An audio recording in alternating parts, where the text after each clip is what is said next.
Hello, this is Karen Johnson, and you are watching one in a series of oral history interviews of Proctors Theater in Schenectady, New York, brought to you by the Proctors Historical Committee.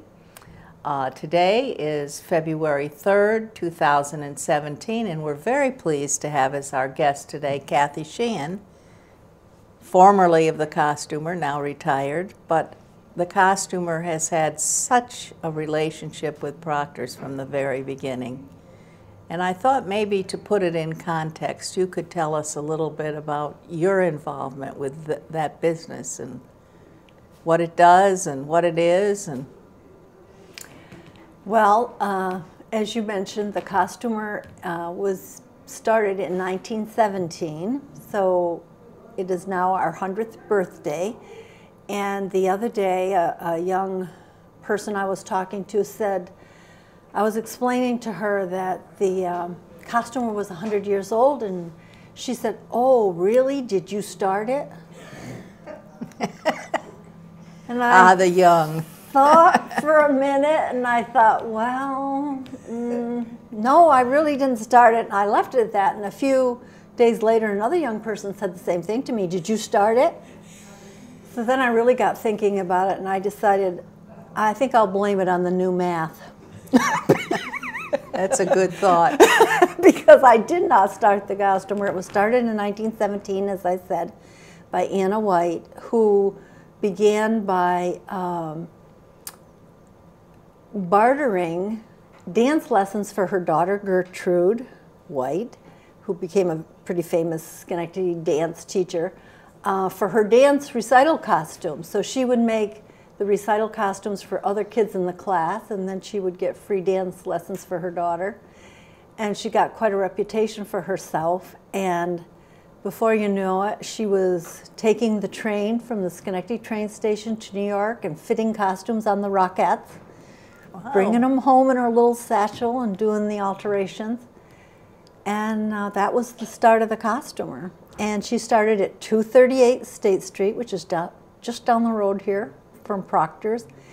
And that was the era of vaudeville. I'm sure that she was down here hemming somebody's pants or sewing a button or putting some sequins on somebody's costume. And then she did also did some costumes for some famous performers, like the famous striptease dancer Lily St. Cyr. She was the person. She specialized in the briefer costumes in general. Okay. I don't know if she Less charged to by sew, the inch. but the structure is more important. Yes. And then after the era of vaudeville, the costumer was into minstrel shows, which had another whole set of costume requirements for the different characters that were in the minstrel shows.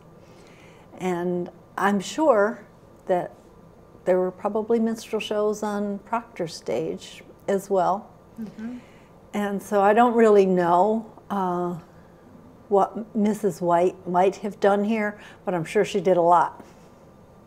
So after Mrs. White, does that come the Sheehan era next? Well, after Mrs. White,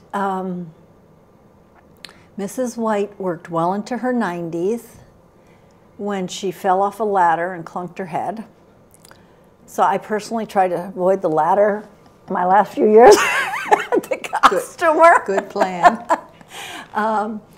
But then, so she was sort of forced into leaving the business, and for a short period of time, for 10 years, Jack Davis, who was working in Albany at the time, I think he was the union steward for the waiters union. And then it became the McCarthy era, and all the McCarthy trials and all the union whatever, so he lost his job, and he bought the costumer out of desperation to have a job, and he ran it for about 10 years. And my husband Jack, who at the time was a teacher at Shelma High School, needed a policeman's uniform. He was directing a show called The Case of the Lost Petunia by Tennessee Williams, and all he needed was one policeman uniform. So a teacher at Shelmont Schools said, you don't need to drive to New York to get a policeman's uniform. There's a costume shop in Schenectady. It's on the 3rd floor over Robinson's Furniture Store. So Jack goes down to Robinson's, climbs up this creaky set of stairs, gets his policeman's uniform, and he calls over his shoulder on his way out to the old guy who was smoking a cigarette at the counter, and he says, if this place is ever for sale, call me. So Jack comes home from school the next day, and I say, Jack, some crazy guy called, and he said to tell you it's for sale. So, and your whole life changed in an instant. Yeah, so that was it. I think we bought the costumer the next week with U.S. savings bonds. We'd been saving in our school retirement fund because it was pre-teachers union. So that's how you buy savings bonds at your school, and that was going to be your retirement. So we cashed in our savings bonds, and I think we bought the costumer for $25,000, which doesn't seem like much now, but that was like more than our price of our house at the time. It was a lot of money at the time. And that was what year again? That would have been 1974. So. And the rest is history. 42 years later, I'm retiring now, and I'm leaving it to the next generation. Great. To try to keep it going another 100 years. Because essentially, we do the exact same thing now. I did for 42 years. The same thing Mrs. White did. Somebody calls up and says they need a costume. We make the costume. It's very simple. But your business is so much more than that. I mean, you have shows ready to go, so if you get a call from Japan, you're ready to ship. Yes, and we do ship to Japan. We ship to quite a few foreign countries, specifically for the United States military and the base schools, because they do their shows, and we ship to them through, we ship them to California, and they ship them to Germany and Japan, and those are our regular customers. But last year we did, in our busy spring show season, we did over 1,000 shows and 30,000 costumes last spring. So. And you're online, so if someone wants to check on this or find out what is already available. Yes. Now, my grandchildren just, they're both playing in The Lion King. Oh, that was the show we just made last summer. Right. So what happens when, I mean, basically The Lion King released itself to be a school show. Yes. I don't know whether that's a different format or what, but suddenly now you have a whole new show you've got to do. Yes, and we made the Lion King costumes last summer, and it's actually the cover, a photograph of those is on the cover of our January catalog, which we send a catalog to every high school in the United States twice a year. That's about 24,000 secondary schools. So our Lion King is on there, and that's the big new hot show. And it's going well. And it's going well, and Disney rules the universe when it comes to Broadway these days. So how long does it take you to basically design a whole show? Because you've got to have everything, the suspenders, the shoes, whatever. Yes. I mean, it's not just... Yeah, it depends on what the show is. Now, Lion King is very pretty complicated show because traditionally, I think your average school would put a minimum of 50, probably 50 up to 100 students in that show because there's lots of parts and there's lots of animals and you got to fill out. So it's a good, some shows lend themselves to big casts, and Lion King is certainly one of them. So we usually start small, and when we get our first real order, we ask the director what they want and how they picture it all working, and we take it from there. And then we just try to get up to a popular show. We try to build like a minimum of 7 to 10 sets of it, because many schools pick the exact same weekends to do their shows. There's certain popular weekends because a school calendar is very planned in advance. When's the basketball tournament and when is homecoming, and you know, there's only certain weekends the directors have to put on their school show. That's so exciting. I think it's great. And right here in Schenectady on right here in Clinton Schenectady. Street, right? Barrett Street. Barrett Street. Close, one street over. Okay, well, if anyone wants to come and see it, there's a lot of great stuff to buy, and Yes. makeup and face masks and everything. And I was telling you before that my children and I walked in one day, and I don't know what we were looking for exactly, but your husband Jack showed my son how to make a scar, but it had to be a scar with blood in it. Of course, he loved that. He was probably about maybe 9 or 10 years old. We love little boys from 8 to 12 years old because they love everything we have. And I also bought a dog leash Invisible dog. with the invisible dog, and I loved it at the time, and I'm right now in downsizing, trying to figure out what to do with it. But maybe I'll take it out for a walk and have a few laughs. Well, Kathe, I remember your being very involved in the early days of Proctors. And even though we never produced shows here, except for a couple, Yes. we did have a need for costumes. And you were very generous with us. And like, for example, the Christmas parade. Yes, You know, we'd have some kind of theme. yes. And I remember then all the staff coming in and filling out a size chart. Yes, of course. Is that all it took? Well, you know, people like to call up the costumer and say, just send me a medium. And I like to say to them, well, do you remember when you got married or you went to the prom? You know, if you measure your waist and it's a 36 and you said it was a 32 or whatever, your pants are going to fall down. So we like to have real measurements.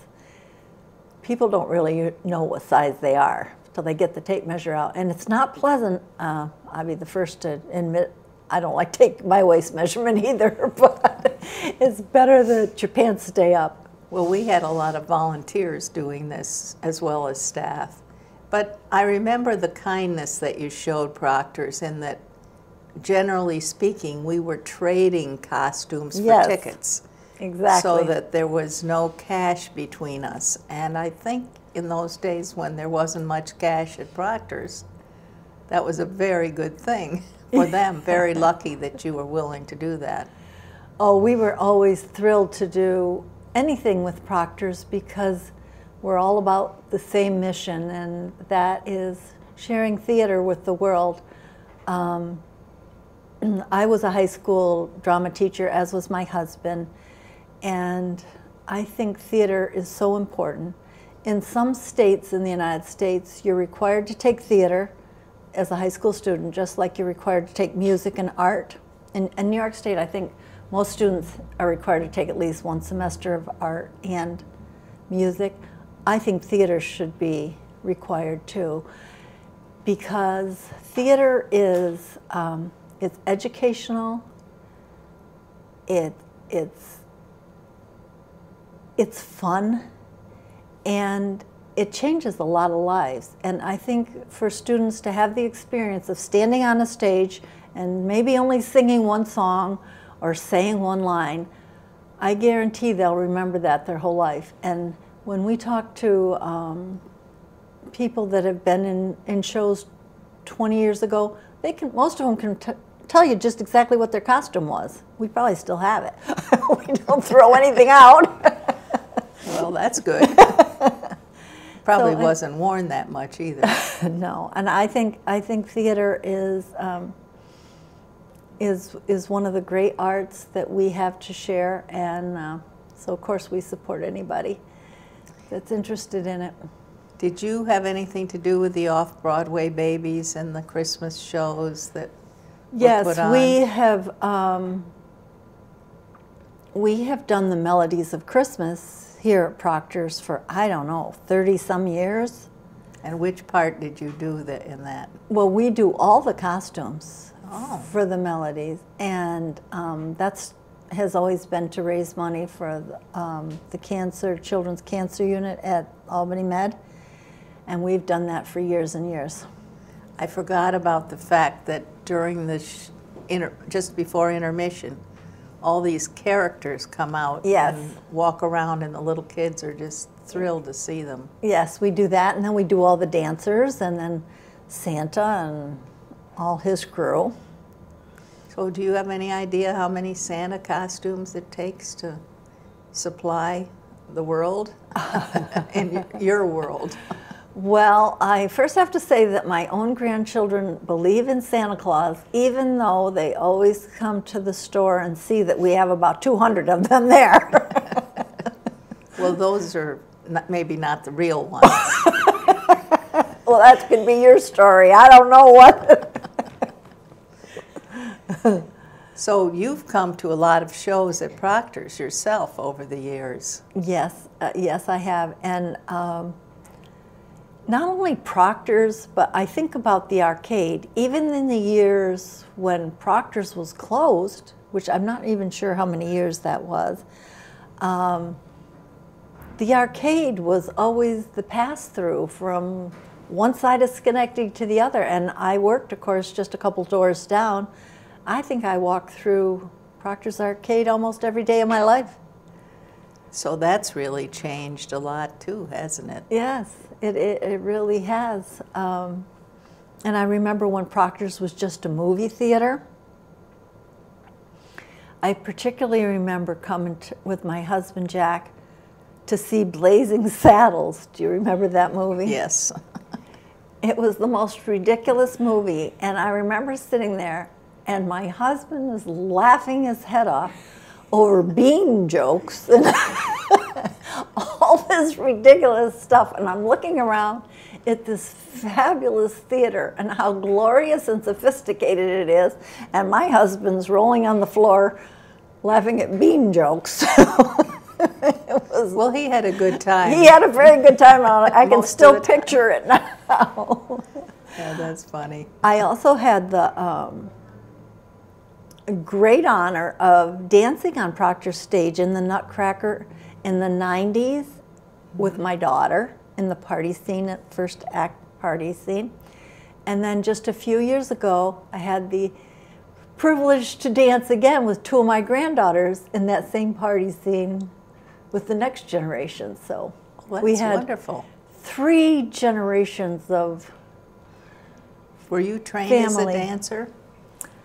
I actually wanted to be a dancer, and when I was 12 years old, my ballet teacher told me I was too tall and too old.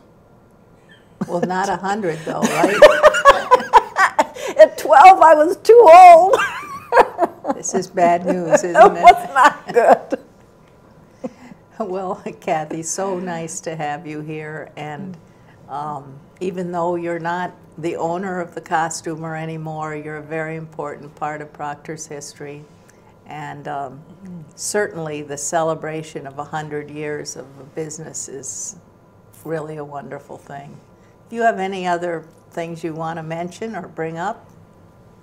I just think that Proctor's has been such a wonderful theater, 90 years worth of being a wonderful theater, and I can't imagine where Schenectady would be today without Proctor's Theater.